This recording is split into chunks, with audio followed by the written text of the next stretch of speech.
యేషువా వందనం, యేషువా స్తోత్రం. తండ్రి వందనం, తండ్రి స్తోత్రం. ఆత్మదేవా వందనం, ఆత్మదేవా స్తోత్రం. త్రియేక దేవా వందనం, త్రియేక దేవా స్తోత్రం. Praise the lord, praise the lord, praise the lord, praise the lord, praise the lord. ఇదిగో సిలువ మ్రాను, దీని యందే లోకరక్షకుడు వ్రేలాడెను. రండు అందరము దానిని ఆరాధింతుము. దేవుని యందు ప్రియమైన సహోదరి సహోదరులారా, దేవుని ప్రియబిడ్డలారా, మీ అందరికీ శుభ శుక్రవారపు దీవెనలు, శుభాకాంక్షలు అందిస్తూ ఉన్నాం.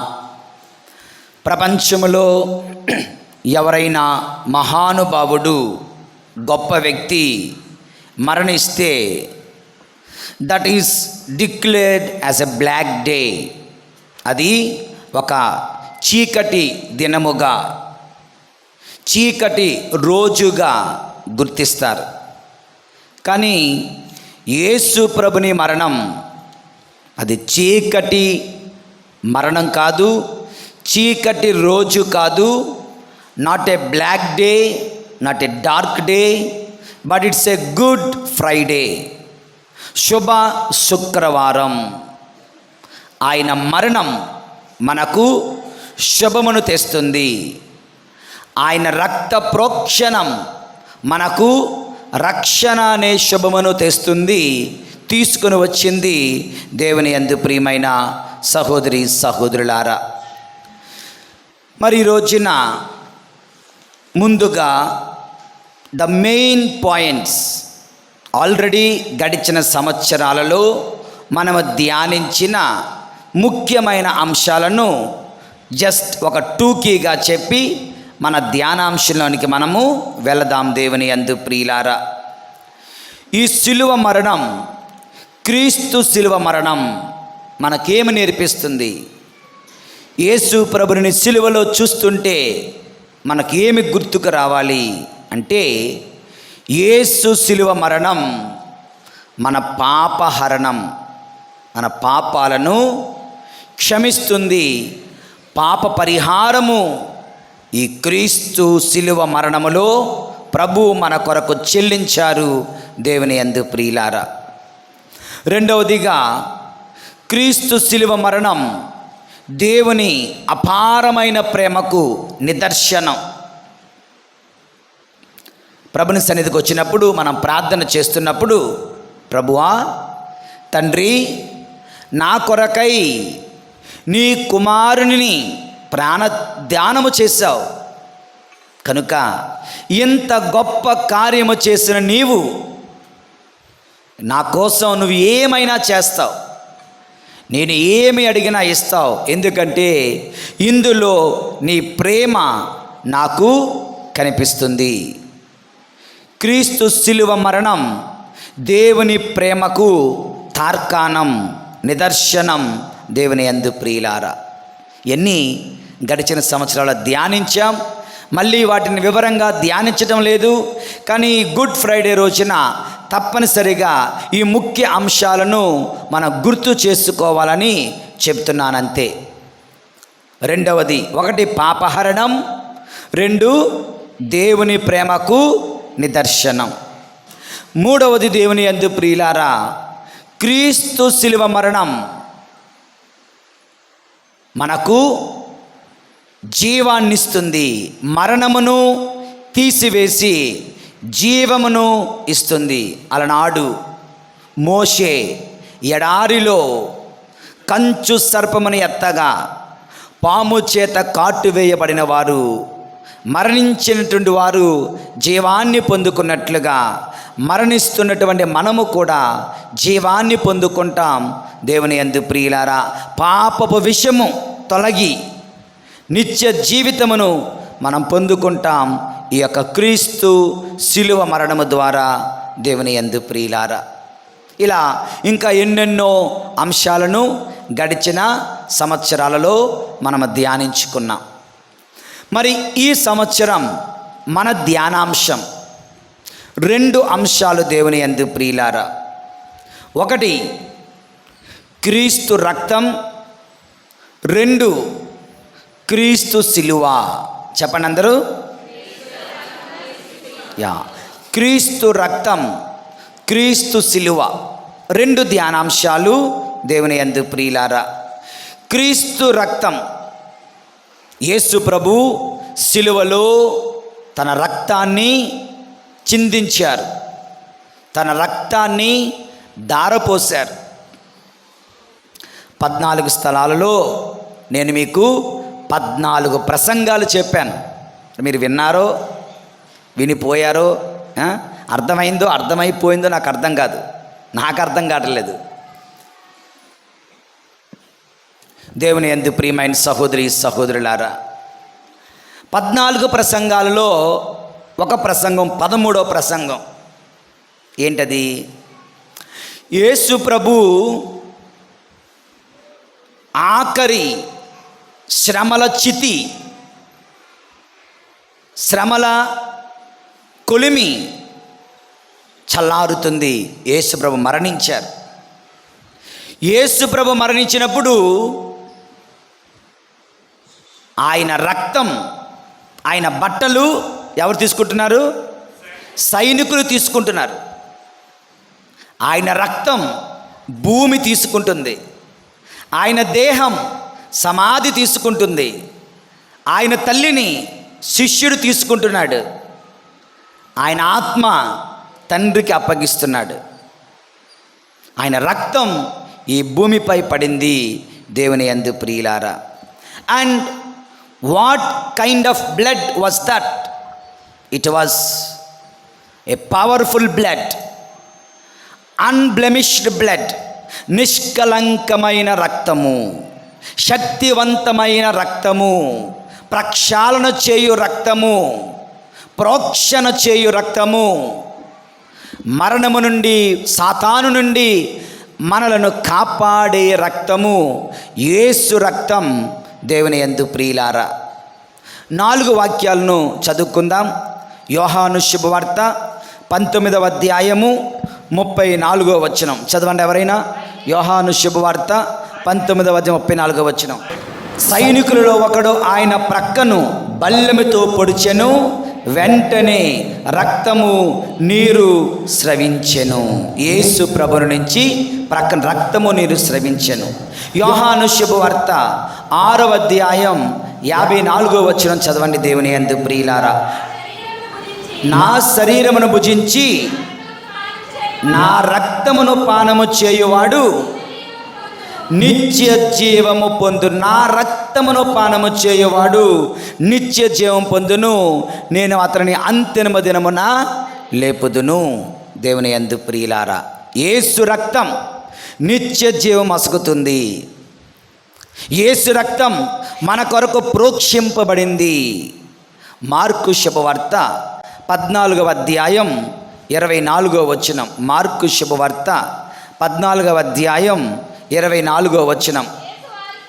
యేసు వారితో, మీరు చెప్పండి నా తర్వాత చెప్పండి అంత, ఇది అనేకుల కొరకు చిందబడనున్న నూతన నిబంధన యొక్క నా రక్తము. ప్రభు అంటారు, what is this blood? This blood is for the salvation of all the human kind.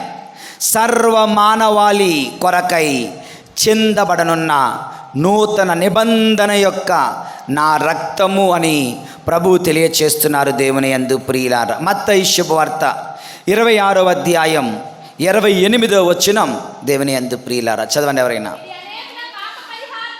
ఇది అనేకుల పాప పరిహారార్థమై చిందబడనున్న నిబంధన యొక్క నా రక్తం. మరలా మరలా మరలా మత్తయి శుభవార్త, మార్కు శుభవార్త, లూకా శుభవార్త, యోహాను శుభవార్తలో ప్రభు చెప్తున్నారు, ఇది నా రక్తము, నా రక్తము పాప పరిహారము కొరకు, మీ రక్షణ కొరకు చెందబడుతుంది. And there is power in the blood of Jesus Christ. There is a power in the blood of Jesus Christ. దేవుని యందు ప్రియులారా, ఒక గొప్ప సాక్ష్యం నేను మీతో పంచుకుంటున్నాను. మన సినిమాల్లో రకరకాల సినిమాలు ఉంటాయి. ఏంటి? Action movies, thriller movies, suspense movies, crime movies, romantic movies, వాటన్నిటినీ మించినటువంటి గొప్ప కథనం, గొప్ప సాక్ష్యం ఇప్పుడు నేను మీతో పంచుకుంటున్నాను. దేవుని యందు ప్రియులారా, యేషువా వందనం. Praise the lord, praise the lord, praise the lord. Mike బాగోలేదు, నా గొంతుకు బాగలేదు, నాకు అర్థం కావడం లేదు. ఓకే, మజ్జిగ మీద మజ్జిగ తాగితే మీరు తాగొచ్చు, నేను తాగకూడదు, కానీ నేను కూడా తాగేశాను, గొంతుకు పోయింది. దేవుని యందు ప్రియులారా, అది 2022 సంవత్సరం సెప్టెంబర్ నెల 5వ తారీఖు నైజీరియా అనే దేశంలో జరిగినటువంటి సంఘటన. ఒక 10 సంవత్సరాల కుర్రవాడి కథ, రియల్గా నిజంగా జరిగిన 10 సంవత్సరాల బాలుడి కథ ఇది. ఆ బాలుడి పేరు దానియేలు అడి పేరు. ఈ 5వ తారీఖు సెప్టెంబర్ నెల 2022 సంవత్సరం ఈ 10 సంవత్సరాల బాలుడైన దానియేలు వాళ్ళమ్మ చెప్పే మాటల ప్రకారం ఉదయాన్నే లేచాడు, శుభ్రంగా స్నానం చేశాడు, తల్లి బిడ్డ యొక్క బట్టలను ఇస్త్రీ చేశారు, స్కూల్కి లంచ్ బాక్స్ కట్టింది, స్కూల్ బ్యాగ్ తయారు చేసింది. ఆ బిడ్డ స్కూల్ బ్యాగ్ ధరించుకున్నాడు, లంచ్ బ్యాగ్ పట్టుకున్నాడు, టిప్ టాప్గా తయారయ్యాడు. అమ్మ దగ్గరికి వెళ్ళాడు, అమ్మను ముద్దు పెట్టుకున్నాడు. ముద్దు పెట్టుకుంటూ స్కూలుకి వెళ్తూ బాయ్ బాయ్ చెప్తూ ఒక మాట అన్నాడంట.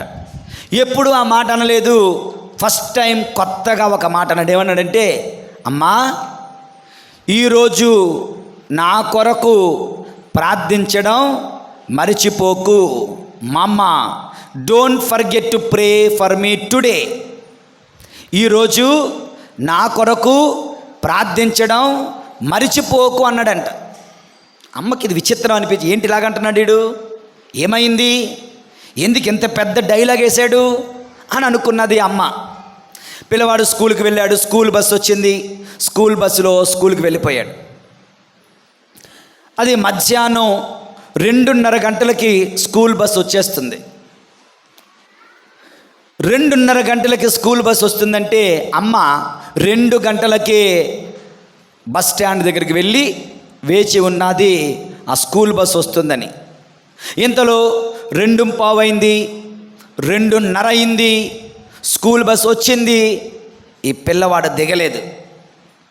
ఒక్కొక్కసారి ఏదైనా పని ఉంటే వెనకాతలు ఇంకొక బస్సులో వస్తాడు కనుక ఏదన్నా ప్రాక్టీసులు ఉన్నాయో, స్కూల్లో ఇంకా క్లాసులు జరుగుతున్నాయో అనుకొని తల్లి వేచి ఉంది.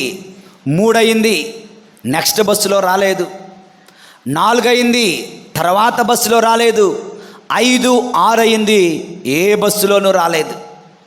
భయమేస్తుంది. డ్రైవర్కి ఫోన్ చేయడం మొదలు పెడుతుంది. రకరకాల డ్రైవర్లకి ఎవరు ఫోన్ ఎత్తడం లేదు. స్కూలుకు ఫోన్ చేసింది, నా పిల్లవాడు ఏడి అని. అలా అన్నారు, నీ పిల్లవాడు 2 గంటలకే వెళ్ళిపోయాడు కదా. మాకేం తెలుసు, పిల్లవాడు 2 గంటలకే వెళ్ళిపోయాడు. కంగారు పడుతుంది. తన చిన్నారి బాలుడు, 10 సంవత్సరాల బాలుడు ఏమయ్యాడో తెలియక భయపడుతూ తల్లిదండ్రులు ఇద్దరు పోలీస్ స్టేషన్కి వెళ్ళి కంప్లైంట్ ఇచ్చారు. ఇక మొత్తం వెతికారు, చుట్టూ తిరిగారు, చెయ్యాల్సినల్లా చేశారు. ఇంటికి వచ్చారు. ఆ పిల్లవాడి మాటలు, అమ్మా ఈరోజు నా కొరకు ప్రార్థించడం మరిచిపోకు అన్నాడు. ఎందుకన్నాడు, ఏమై ఉంటుంది అంటూ ఒకటి భయముతో వెక్కి వెక్కి ఏడుస్తూ ప్రార్థిస్తూ ఉందంట దేవుని యందు ప్రియులారా. ఇంతలో ఒక రోజు గడిచిపోయింది. పిల్లవాడి ఆచూకీ తెలియలేదు. మరుసటి రోజున ఒక ఫోన్ వచ్చింది. ఒక కిడ్నాపర్ దగ్గర నుంచి ఇదిగో మీ పిల్లవాడిని మేమే కిడ్నాప్ చేస్తాం. మర్యాదగా లక్షల రూపాయలను వాళ్ళు తిరిగి అడుగుతూ ఉన్నారు. వీళ్ళ దగ్గర అంత డబ్బులు లేవు. మీరు ఎవరు, మా బిడ్డను ఎందుకు తీసుకుని వెళ్ళారు, మీకు ఎంత కావాలి, మేము ఇస్తాం, ముందు మా బిడ్డను మాకు ఇవ్వండి అంటే మీరు ఇచ్చేటట్లు లేరు, కానీ మీ బిడ్డను మేము వేరే పనికి వాడుకుంటాం అని ఫోన్ పెట్టేశారు. ఫోన్ ట్రాక్ చేద్దామని ఎంత ప్రయత్నించినా ఫోన్ ట్రాక్ చేయడం, ట్రేస్ చేయడం కుదరలేదు. వాళ్ళు ఎవరో ఏంటో ఏమీ తెలియడం లేదు. ఇంతలో తర్వాత అందులో ఒకడు దొరికిపోయి పోలీస్ స్టేషన్లో ఇచ్చిన సాక్ష్యం మనం చూస్తున్నాం. ఇప్పటి వరకు వాళ్ళ అమ్మ చెప్పినది ఇంతవరకు మనం తెలుసుకున్నాం. ఇక్కడి నుంచి అందులో ఒకడైనటువంటి ఆ క్రిమినల్ దొరికిపోయిన తర్వాత చెప్పిన సాక్ష్యం మనం చూస్తున్నాం. దేవుని యందు ప్రియులారా, ఆ పిల్లవాడిని బట్టలిప్పేసి ఒక గదిలో పడేశారు. ఎవరండి కిడ్నాపర్స్ అంటే, ఈ కిడ్నాపర్స్ సాతాను ఆరాధన చేసేవాళ్ళు. Black magic, ritualist and human sacrifice. పిల్లలను సాతానుడికి బలి ఇచ్చే గ్రూప్. వీళ్ళు స్కూల్కి వెళ్ళి ఈ పిల్లవాడి దగ్గరికి వెళ్ళి మీ నాన్నగారు తీసుకురమ్మన్నారు అని చెబితే నేను రాను అంటే బలవంతంగా కొట్టి నోరు మూసేసి వ్యాన్లో వేసుకొని తీసుకుని వెళ్ళిపోయారు. తీసుకుని వెళ్ళిపోయిన తర్వాత వీలైతే తల్లిదండ్రుల దగ్గర డబ్బులు ఎంతవరకు రాబడతామో అంత రాబట్టుకొని తర్వాత పిల్లవాడిని కూడా చంపేద్దామని వాళ్ళు డిసైడ్ అయ్యి డబ్బులు అడిగారు. డబ్బులది ముఖ్యం కాదు, వాళ్ళ ముఖ్య ఉద్దేశం ఏమిటంటే సాతానుడికి, దెయ్యానికి పిల్లలను బలి ఇవ్వడం. కనుక ఇతనిని ఒక గదిలో పెట్టి బట్టలన్నీ విప్పేసి చేతులు కట్టేసి గదిలో పెడితే గదిలో లైట్లన్నీ ఆపి ఒక రెడ్ లైట్ ఉన్నదంట. Red light. ఆ గది అంతా చూస్తే రక్తం. ఆల్రెడీ ముందు ఒక పిల్లవాడిని వాళ్ళు ఇలాగే బలి ఇచ్చారు. కనుక నెక్స్ట్ ఈ పిల్లవాడిని బలి ఇవ్వడానికి వాళ్ళు సిద్ధపడుతున్నారు, సిద్ధము చేస్తున్నారు. దేవుని యందు ప్రియమైన సహోదరి సహోదరులారా, ఇంతలో ఇక డబ్బులు రావు, వీడిని చంపేద్దామంటూ ఆ యొక్క గురువు, చీఫ్ రిచువలిస్ట్ అంటారు, అంటే మనకి బిషప్ గారిలా సాతానుని ఆరాధించే వాళ్ళకి గురువులు ఉంటారు, మినిస్ట్రీస్ ఉంటాయి, బిషప్లు ఉంటారు, గురువులు ఉంటారు, విశ్వాసులు ఉంటారు. కనుక వాళ్ళందరూ గుమికూడి ముఖ్యంగా ఆ చీఫ్ రిచువలిస్ట్ ఇతనిని గదిలోనికి వెళ్ళి మంత్రాలు చదవడం మొదలుపెట్టాడంట. మంత్రాలు చదువుతున్నాడంట. మంత్రాలు చదువుతూ సాతానుని ఆవహిస్తూ అతని ఆత్మను ప్రభావితం చేద్దామని చేసేసరికి ఈ పిల్లవాడు, వింటున్నారా అందరూ, వింటున్నారా? పిల్లవాడు ఒక్కసారిగా దేవుని యందు ప్రియులారా ఒక్క మాట అన్నాడంటే దేవుని యందు ప్రియమైన సహోదరి సహోదరులారా, ఏంటంటే ఇదిగో వీడు మంత్రాలు చదువుతుండగా ఆ గదిలో ఉన్నటువంటి గాలి వేడిగా అయిపోయిందంట, సాతానుతో నిండిపోయింది. అప్పుడు వెంటనే ఈ చిన్న పిల్లవాడు అంటున్నాడంట, ఏమన్నాడంటే, I am covered with the blood of Jesus, you cannot touch me. ఏంటట? I am covered with the blood of Jesus, you cannot touch me. యేసు రక్తముతో నేను ముద్రింపబడి ఉన్నాను, నువ్వు నన్ను ముట్టుకొనలేవు అంటూ ఆ పెద్దవాడికి, ఆ యొక్క చీఫ్ రిచువలిస్ట్ శాటనిస్ట్ యాజకుడికి చెప్పాడంట. ఎప్పుడైతే ఆ మాట చెప్పాడో వేడిగా ఉన్న గాలి చల్లగా అయిపోయిందంట వాతావరణం. ఈ పిల్లవాడు వెంటనే మానకుండా చిన్నప్పుడు ఎప్పుడో తన తల్లి నేర్పిన పాట, there is a power in the name of Jesus to break every chain, to break every chain and to break every chain అని ఒక పాట ఉంటుంది ఇంగ్లీష్లో. సో ఈ పిల్లవాడు there is power in the name of Jesus to break every chain, to break every chain, to break every chain అంటూ పాటలు పాడడం మొదలుపెట్టాడంట. ఈయన పాటలు పాడుతుంటే వీళ్ళ శక్తి బలహీనపడిపోతుంది, వీళ్ళ మంత్రాలు పనిచేయడం లేదు, వీళ్ళ యొక్క ఆవాహన శక్తి తగ్గిపోతుంది. ఆ గదిలో ఉన్నటువంటి గాలి, వాతావరణం, దాన్ని ఏమంటారంటే వైబ్స్ అంటారు, వైబ్స్ లేదంటే దాన్ని తరంగాలు అంటారు కదా, గాలి తరంగాలు అన్నీ మారిపోతున్నాయి దేవుని యందు ప్రియులారా. వాళ్ళు అతన్ని చంపడానికి ప్రయత్నిస్తుంటే వాళ్ళ చేతులు రావడం లేదు. వాడు అన్నాడంట, ఈరోజు నువ్వు తప్పించుకున్నావు, రేపు రోజు నువ్వు తప్పించుకోలేవని బయటికి వెళ్ళిపోయాడు. తలుపేసేశారు. పిల్లవాడికి అర్థమైపోయింది, యేసు ప్రభుని రక్తం నన్ను కప్పివేసి ఉంది, ప్రభువు నాకు తోడుగానున్నారు, ప్రభు నన్ను కాపాడుతున్నారంటూ ఆ రాత్రంతా కూడా యేసు రక్తం జయం, యేసు రక్తం జయం. ఈ పాట there is a power in the name of Jesus to break every chain అన్న పాట పాడుతూ ఉన్నాడంట. ఆయన ఆ పాట పాడుతునేసరికి రాత్రంతా ఆ యొక్క హౌస్, ఆ యొక్క వాళ్ళకున్నటువంటి ఈ యొక్క దుష్ట ఆరాధనలు, సాతాను ఆరాధనలు, సాతానుకి హ్యూమన్ చిన్నపిల్లలను బలి ఇచ్చే ప్రదేశాలన్నీ కూడా పవిత్రపరచబడ్డాయండి దేవుని యందు ప్రియులారా. ఆ మరుసటి రోజు నుంచి స్టోరీ మారిపోయింది. మొట్టమొదటిగా ఒక ఎవడైతే ఫస్ట్ ఇతన్ని చంపడానికి వచ్చాడో, పెద్ద కత్తి పట్టుకొని వచ్చాడో, వాడు భయంకరమైన కడుపు నొప్పితో, కడుపంతా కూడా దేవేసినట్టు అయిపోయి కడుపు నొప్పితో వాళ్ళందరూ చూస్తుండగా అక్కడికక్కడే పడి చచ్చిపోయాడు. ఏంటి యొక్క వైపరీత్యం అనుకునే వాళ్ళు ఈ పిల్లవాడు తెచ్చినటువంటి దైవ శక్తిని తిరిగి పారకొల్లడానికి దుష్టశక్తి కొరకు మళ్ళీ ఆరాధనలు చేస్తున్నారు, పూజలు చేస్తున్నారు. పూజలు చేస్తుండగా ఫస్ట్ వాడు అయిపోయాడు, బిషప్ అయిపోయాడు. తర్వాత అక్కడ మెయిన్ గురువు, తర్వాత గురువు, ఆయనకు నోట్లో నుంచి నురగలు కక్కుకొని ఒక గంటలో ఆయన చనిపోయాడు. ఇలా గంటకి ఒకడు చొప్పున గిజగిజలాడుకుంటూ కళ్ళ ముందే ఒక్కొక్కడు చనిపోతున్నాడంట. అందులో ఒక్కొక్కను వచ్చి ముందుగా ఆ పిల్లవాడిని బయటకు త్రోసేయండి, ఆ పిల్లవాడిలో గొప్ప శక్తి ఉంది, ఆ పిల్లవాడి కోసం దేవుడు యుద్ధం చేస్తున్నాడు, మనం ఎవ్వరము ఏమి చేయలేము, ఆ పిల్లవాడిని బయటికి పంపించేయండి అన్నారు. పిల్లవాడిని పట్టుకొని చేతులై కట్టేసి నోరు అరవకుండా నోరుకి ప్లాస్టర్లు వేసేసి అతనికి బాడీకి ఒక స్టిక్కర్ అంటించారంట. ఏంటంటే this boy cannot be touched, we are sorry. ఈ పిల్లవాడిని మేము ముట్టుకోలేకపోయాం, మమ్మల్ని క్షమించాడంటే ఎవరో వీళ్ళకి ఇచ్చారు ఈ పిల్లవాడిని చంపమని.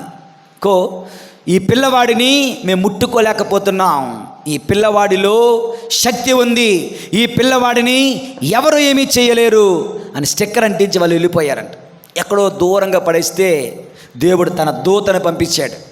ఒక మనిషి, దేవదూత మనిషి రూపంలో వచ్చి ఆ పిల్లవాడిని పోలీస్ స్టేషన్ తీసుకుని వెళ్ళారు. ఆ పోలీస్ స్టేషన్లో ఆల్రెడీ అతను ఫోటో పెట్టి అతను వెతుకుతున్నారు కదా, అతనిని తల్లిదండ్రులకు అప్పగించారు. తల్లిదండ్రులకు అప్పగించగా ఆ తల్లి 4 రోజులు అయిపోయింది. అప్పటికి 4 రోజులు అయిపోయింది. ఈ 4 రోజుల తర్వాత పిల్లవాడిని తల్లిదండ్రులు పొందుకున్నారు. ఆ పిల్లవాడు అంటున్నాడు, బక్క చిక్కిపోయాడు, తిండి లేదు 4 రోజులుగా. ఆ పిల్లవాడు అంటున్నాడు, అమ్మా నువ్వు నాకు చెప్పావు కదా, ఏదైనా కష్టం వస్తే యేసు నామములో ప్రార్థించు, యేసు రక్తమును ప్రార్థించు, యేసు రక్త ప్రోక్షణతో ప్రార్థించన్నావు కదా.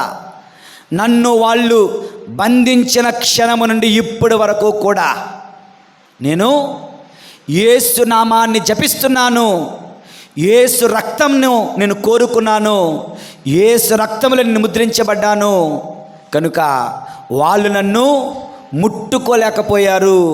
కత్తులు తెచ్చినా ఎన్ని తెచ్చినా వాళ్ళు నన్ను ముట్టుకోలేకపోయారమ్మా అని వాళ్ళు సమాధానం చెప్పాడంటే ఆ పిల్లవాడు దేవుని యందు ప్రియులారా. యేసు రక్తంలో శక్తి ఉంది. చెప్పండి అందరూ. యేసు రక్తంలో విముక్తి ఉంది. యేసు రక్తంలో కాపుదల ఉంది. యేసు రక్తంలో స్వస్థత ఉంది. యేసు రక్తంలో శక్తి ఉంది. దేవుని యందు ప్రియమైన సహోదరి సహోదరులారా, ఈ పిల్లవాడు ఆ తల్లి అంటుంది, నా బిడ్డను కాపాడింది మేము కాదు, మా బిడ్డను కాపాడింది పోలీసులు కాదు, ప్రభుత్వాలు కాదు, నా బిడ్డను కాపాడింది మేము చిన్నప్పుడు మా బిడ్డకు నూరు పోసిన విశ్వాస వరము, ప్రార్థనా జీవితం. ఈ రోజున తల్లిదండ్రులు మీ బిడ్డలను గుడికి పంపమంటే మీరే గుడికి రారు, మీ బిడ్డలు అలా గుడికి వస్తారు. బహుశా నువ్వు మళ్ళీ మాకు దొరకవు, నేను నీ దర్శన భాగ్యం పొందుకోవాలంటే మళ్ళీ 1 సంవత్సరం వేచి ఉండాలి. అలాంటి మహానుభావులు ఈ గుడిలో, ఈ గుడి కింద చాలామంది ఉన్నారు.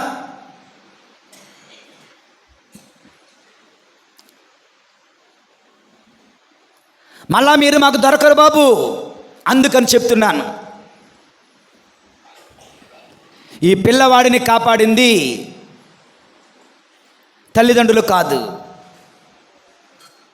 పోలీసులు కాదు, చిన్నప్పుడు తల్లిదండ్రులు ఇచ్చిన విశ్వాసవరము, ప్రార్థన, యేసు రక్తము గురించి వారు బోధించిన బోధ. నాకు తెలిసిన కొంతమంది తల్లిదండ్రులు వాళ్ళ పిల్లలను ట్రాక్టర్ మీద తీసుకుని వెళ్తున్నారు, బస్సులో తీసుకుని వెళ్తారు, డ్రైవింగ్కి పని నేర్పిస్తున్నారు, పని పాటలకు తీసుకుని వెళ్తున్నారు. కానీ పిల్లలను గుడికి తీసుకురాలేరు, ప్రార్థనకు తీసుకుని రాలేరు, విశ్వాసాన్ని అందించలేరు, పవిత్ర జీవితాన్ని ఇవ్వలేరు. మనం ఎప్పుడు పిల్లలతో ఉండలేం. మన పిల్లలను కాపాడేది ఆ దేవుడు. వారిలో ఉంటే, వారి హృదయంలో ఉంటే, వారి మనస్సులో ఉంటే వాళ్ళే ప్రార్థన చేసుకొని దేవుని శక్తిని పొందుకుంటారు. దేవుని యందు ప్రియులారా, తల్లిదండ్రులారా, మీ బిడ్డలకు దేవుని ఇవ్వండి, ప్రభువుని ఇవ్వండి, విశ్వాసాన్ని ఇవ్వండి. అఫ్కోర్స్ ఇన్ని సంవత్సరాలు మారలేని నువ్వు ఈ ఒక్క ప్రసంగానికి మారిపోతావు అనుకోవడం లేదు, నాకు తెలుసు. బట్ స్టిల్ చెప్పడం నా బాధ్యత కనుక నేను చెప్తున్నాను. ఈ పిల్లవాడిని కాపాడింది యేసు రక్తం, యేసునందు గల విశ్వాసం, యేసుని ప్రార్థించాలి అన్నటువంటి గొప్ప నమ్మకం. ఆ యేసు రక్తమే ఆయన కాపాడింది. వాళ్ళు అంటున్నారు, యేసు రక్తములో మేము కాపాడబడ్డాం, యేసు నామములో మేము కాపాడబడ్డాం. దేవుని యందు ప్రియులారా, this is in the year 2022, just 4 years back, just 4 years back. అంటే యేసు మరణములో, యేసు రక్తములో శక్తి ఉంది కనుక ఆ ప్రభుని మనం ఆరాధిస్తూ, ఆ ప్రభుని మనం ప్రేమిస్తూ, ఆ ప్రభుని దీవెనలు పొందుకుందాం. దేవుని యందు ప్రియులారా, యేషువా వందనం, యేషువా స్తోత్రం. Praise the lord, praise the lord, praise the lord, praise the lord. ఇక రెండవ ధ్యానాంశం, చాలా చిన్న ధ్యానాంశం, యేసు రక్తం, యేసు సిలువ. ఈరోజు యేసు ప్రభుని సిలువను ధ్యానిస్తుండగా, సిలువ మరణాన్ని ధ్యానిస్తుండగా అక్కడ మనం 3 సిలువలు చూస్తున్నాం. ఎన్ని సిలువలు? ఏ సిలువలు? యేసు ప్రభు సిలువ, కుడివైపు దొంగ సిలువ. నిజానికి 3 సిలువల పేర్లు RRR. ఏంటది? RRR. సినిమా కాదు రోయ్, సినిమా కాదు. మరేంటి? ఫస్ట్ క్రాస్, మొదటి సిలువ, the cross of rebellion, the cross of rebellion. Rebel, the cross of a rebel. రెండవ సిలువ, ద క్రాస్ ఆఫ్ రిపెంటెన్స్. మూడవ సిలువ, the cross of redemption. The cross of rebellion, the cross of repentance, the cross of redemption. తెలుగులో తిరుగుబాటుదారుని సిలువ, పశ్చాత్తాపపడిన వాని సిలువ, రక్షణ ఇచ్చే సిలువ. తిరుగుబాటుదారుడు జీవితమంతా పాపం, పాపాల మీద పాపం చేశాడు. అబద్ధాలు ఆడాడు, దొంగతనాలు చేశాడు, మోసాలు చేశాడు, కుట్రలు పన్నాడు, తిరుగుబాటు చేశాడు. బందిపోటు దొంగవాడు. బందిపోటు దొంగ జీవితమంతా తిరుగుబాటు చేస్తూ చచ్చిపోతున్నప్పుడు కూడా, సిలువలో వేలాడుతున్నప్పుడు కూడా ఏమంటున్నాడంటే, ఏమన్నాడు? నీవే కనుక దేవుని కుమారుడవైతే నన్ను దించేయి. ఒకడు కిందకి దిగాలని కోరిక, మరొకడు పైకి వెళ్ళాలని కోరిక. వీడంటాడు నన్ను దించేయి, వాడంటాడు నన్ను పైకి లేవనెత్తు ప్రభువా, నీ రాజ్యంలో గుర్తుంచుకో. నన్ను దించేయి, నన్ను క్రిందకి దించేయి అంటూ యేసు ప్రభు మీద తిరుగుబాటు చేస్తున్నాడు. పాపము అనగా తిరుగుబాటు చేయుట. పాపిష్టి వాడి జీవితం ఎలాగుంటుందంటే, పాపాలు చేసి చేసి చేసి దేవుని మీద తిరగబడతాడు. దేవుని మీద తిరగబడతాడు. చాలా ఒకరోజు ఒక ఊరు, ఒక విచారణ, చెప్పని విచారణ పేరు, ఒక విచారణలో ఒక తాగుబోతున్నాడు. తాగాడు. ఏమవుతాయి? తాగితే లోపల సామాన్లు తినేస్తాయి. లోపల అంటే 2 పిక్కలు. ఏం పిక్కలు?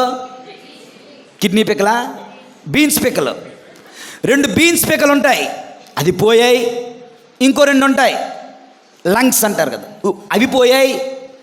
ఇక అరే బాబు నువ్వు సర్దుకో, దుకాణం సర్దుకో, పైకి ఎక్కేస్తున్నావు, నువ్వు పైకి వెళ్ళిపోతావు అంటే, వీడు గుడికి వచ్చి యేసు ప్రభు సిలువ దగ్గర పెద్ద ఫైటింగ్. నువ్వేం చేస్తున్నావు? నువ్వేం చేసావు? నన్ను చంపేస్తావా? మేమందరం చూస్తున్నాం ఇలాగా. ఆహా, బాగుంది కథ. జీవితమంతా ఇష్టాసారం జీవించిన నీవు చిట్ట చివరికి దేవుని మీదే తిరుగుబాటు చేస్తావు. దేవుని యందు ప్రియులారా, పాపపు జీవితంలో ఎల్లకాలము, కలకాలము, వారమంతా, నెలంతా, సంవత్సరమంతా, సంవత్సరాల తరబడి పాపములో జీవిస్తూ ఏమవుతున్నావో తెలుసా? You are becoming a rebel. You are doing a rebellion against God. దేవుని మీద తిరుగుబాటు చేస్తున్నావు. నువ్వు బందిపోటుగా మారిపోతున్నావు. నువ్వు అటువంటి సిలువను మోసుకొని వెళ్తున్నావు. వినాశనం వైపు ఆ సిలువ నిన్ను తీసుకుని వెళ్తుంది. అది వద్దు మనకి. మనము తీసుకోవలసిన సిలువ రెండవ సిలువ, ద క్రాస్ ఆఫ్ రిపెంటెన్స్, పశ్చాత్తాప సిలువ. ఈ కుర్రవాడు, ఈ దొంగ మొదట అతను కూడా అందరి వలె దూషిస్తున్నాడు. కానీ యేసు ప్రభు వైపు చూస్తూ, ఈయన పరిశుద్ధుడు, నేను అపరిశుద్ధుడను. ఇతను పాపము లేనివాడు, నేను ఫుల్ ఆఫ్ సిన్, పాపము చేసేదాను. నాకు ఇది సాధ్యమే, నాకు ఇది సబబే, నాకు ఇలా జరగాలి, నాకు శాస్తి జరిగింది, వెరీ గుడ్. కానీ ప్రభువా, నువ్వే తప్పు చేయలేదే, నువ్వే పాపం చేయలేదే, నీకెందుకయ్యా సిలువ మరణం? అంటే నాకు ఇది జరగాల్సిందే. పశ్చాత్తాపం, అక్నాలెడ్జ్మెంట్ ఆఫ్ హిస్ సిన్స్. నేను ఎవరినైనా, ఏరా బాబు గుడికి రావట్లేదంటే, ఎవరని చెప్పారండి? వస్తున్నానండి, మీకేం తెలుసు? నేను కళ్ళు మూసుకొని పూజ చేస్తున్నాను. ఇక్కడ కళ్ళు మూసుకొని పూజ చేస్తున్నానా? కళ్ళు తెరిసే కదా. నేనేమన్నా 70 సంవత్సరాల ముసలోడినా? నిన్ను ఇక్కడ చూసి కూడా నువ్వు రాలేదని చెప్పడానికి అడ్డంగా బుకాయించేద్దాం కదా. నో, ఎస్ ఫాదర్, ఎస్, నేను రావడం లేదు, రాలేకపోతున్నాను, నేను పాపినైపోయాను అని ఒప్పుకుంటావా? అలా ఒప్పుకో మనం కదా. ఇతను ఒప్పుకుంటున్నాడు, నేను పాపిని, నాకు ఈ శిక్ష సబబే. అయ్యా, యేసయ్యా, నీ చిత్తమైనచో నన్ను నీ రాజ్యంలో గుర్తుంచుకోవా, నేడే నీవు నా రాజ్యంలో ఉంటావు. He became the first companion to go to limbo అంటారు, పాతాళమునకు దిగాడు ఇతనితో కలిసి. అక్కడి నుంచి అందరినీ పరలోకానికి తీసుకుని వెళ్తున్నాడు యేసయ్య. మనము ఎత్తుకోవలసిన సిలువ, నన్ను అనుసరించేవాడు తన అనుదిన సిలువను ఎత్తుకొనాలి. 3 సిలువలు. రెబెలియన్ సిలువ వద్దు మనకి, రిపెంటెన్స్ సిలువ కావాలి మనకి. రిపెంటెన్స్ సిలువ, పశ్చాత్తాపం అనే సిలువను ఎత్తుకొని నడుద్దాం. పశ్చాత్తాపం అనే సిలువను ఎత్తుకొని జీవిద్దాం. పశ్చాత్తాపం అనే సిలువను ఎత్తుకొని ప్రార్థిద్దాం. వీడు కిందకి వెళ్ళిపోవాలనుకున్నాడు, ఎక్కడికి వెళ్ళిపోయాడు? కిందకే వెళ్ళిపోయాడు. దించేయి దించేయి దించేయి, పాతాళంలోకి దించేశాడు ప్రభు. నన్ను ఎత్తు ప్రభువా, నన్ను లేవనెత్తు ప్రభువా. దేవుడు అతనిని పరలోకానికి లేవనెత్తుతున్నాడు. మిమ్మల్ని దించేయాలా, ఎత్తాలా? డౌట్ పడుతున్నారేంటి? గట్టిగా, ఎత్తబడాలి, పరలోకానికి ఎత్తబడాలి అంటే సిలువ కూడా ఎక్కాలే వద్దా? సిలువ ఎక్కితేనే పరలోకానికి ఎత్తబడతాం పశ్చాత్తాప హృదయముతో. ఇది 2వ సిలువ. యేషువా వందనం. Praise the lord, praise the lord, praise the Lord. ఇక 3వది the cross of the redemption, రక్షణ ఇచ్చే సిలువ. క్రైస్తవ జీవితం అనే సిలువ. ప్రతిరోజులో ఆదివారం గుడికి రావడం సిలువే. అది ఎత్తుకుంటేనే రక్షణ, దించేస్తే శిక్ష. అది ఎత్తుకుంటేనే మోక్షము, అది దించేస్తే, వద్దంటే, కాదంటే నరకము. యేసు ప్రభుని యొక్క సిలువను ఎత్తుకోవాలి, రక్షణ సిలువను ఎత్తుకోవాలి, క్రైస్తవ విశ్వాస జీవితం అనే సిలువను ఎత్తుకోవాలి. సంవత్సరం అంతా జీవించాలి. ఒక్క వారం నువ్వు మానేస్తే ప్రతి వారం నువ్వు మానేస్తావు. అలా చేస్తాడు సాతానుడు. కనుక రక్షణ సిలువ, జీవమునిచ్చే సిలువ, దివ్య సత్ప్రసాదమును గైకొనుటూ జీవాన్ని పొందుకొనండి ప్రతి ఆదివారము దేవుని యందు ప్రియులారా. కాన్స్టాంటైన్ అనే రాజుగారు ఒక తల్లి ఉంది, హెలీనా. 3వ శతాబ్దంలో మొట్టమొదటిసారి క్రైస్తవులకు స్వాతంత్రం వచ్చింది. మీరు బహిరంగంగా పూజలు సమర్పించుకోండి అంటుంది. ఆమె విశ్వాసం పొందుకుంది, జ్ఞానస్నానం పొందుకుంది. ఒక ఐడియా వచ్చింది. మన ఐడియా జీవితాన్ని మార్చేస్తున్నట్టుగా ఒక ఐడియా వచ్చింది. ఏంటంటే, యేసు ప్రభుని సిలువ వేసిన కలవరి కొండ దగ్గరికి వెళ్ళి యేసు ప్రభు సిలువ నాకు చూడాలి అనుకుంది. వెళ్ళింది, వెతికింది, అందరిని తీసుకుని వెళ్ళింది. రకరకాలుగా వెతకగా ఒక దగ్గర మూలన 3 సిలువలు దగ్గరగా ఉండి పడి ఉన్నాయి. చరిత్ర ప్రకారం, శాస్త్రవేత్తల ప్రకారం ఇది 300 సంవత్సరాల క్రితం యేసు ప్రభు కాలంలోదే అంటూ నిర్ధారించుకున్నారు. అమ్మయ్య, దొరికేసింది. యేసు ప్రభు సిలువ దొరికేసింది. కానీ అందులో 3 ఉన్నాయి. 3 ఏది యేసు ప్రభు మరణించిన సిలువ తెలియడం లేదు. కలవరి కొండ పక్కగా ఒక శవం వెళ్ళిపోతుంది. శవం మోసుకొని వెళ్తున్నారు. అయితే ఈమె మహారాణి, రాజుగారి తల్లి ఆజ్ఞాపించారు, ఆ చచ్చిన శవాన్ని తీసుకుని రండి అని. తీసుకొని వచ్చారు. మొదటి సిలువపై పడుకోబెట్టమన్నారు, పడుకోబెట్టారు. చలనం లేదు. 2వ సిలువపై పడుకోబెట్టమన్నారు, పడుకోబెట్టారు. చలనం లేదు. ప్రభువా ఒకే ఒక్క సిలువ ఉంది, ఇదేనా నీది లేదా ఇంక లేదా అనుకొని ప్రార్థన చేసుకుంటూ 3వ సిలువ మీద పడుకోబెట్టారు. చచ్చినవాడు టక్కన లేచి కూర్చున్నాడు. దేవుని ఎందుకు గట్టిగా చెప్పండి, కూడా దేవుని మహిమపడుద్దాం. దేవుని ఎందుకు చచ్చినటువంటి ఆ యొక్క వ్యక్తి లేచి కూర్చున్నాడు. అప్పుడు అర్థమైంది, ఇదే యేసు ప్రభు మరణించిన సిలువ, నీకు నాకు పరలోకానికి ఎక్కిపోవడానికి ప్రభు ఇచ్చిన నిచ్చెన, దారి, మార్గము, ఆయుధము, సాధనము. దేవుని యందు ప్రియులారా, యేసు సిలువ మనకు పరలోక ద్వారం, యేసు సిలువ మనకు పరలోక తాళం, యేసు సిలువ మన పరలోకానికి నిచ్చెన, యేసు సిలువ పరలోకానికి వారధి అని గుర్తించి ఆ సిలువనాథుణ్ణి ప్రేమిద్దాం, సిలువనాథుణ్ణి ఆరాధిద్దాం. పశ్చాత్తాపం అనే సిలువను మోస్తూ, రక్షణ అనే సిలువను మోస్తూ క్రైస్తవ జీవితాన్ని జీవిద్దాం. పరిశుద్ధుడైన దేవుడు మనలను దీవింతుడుగాక. పితా పుత్ర పరిశుద్ధాత్మ నామమున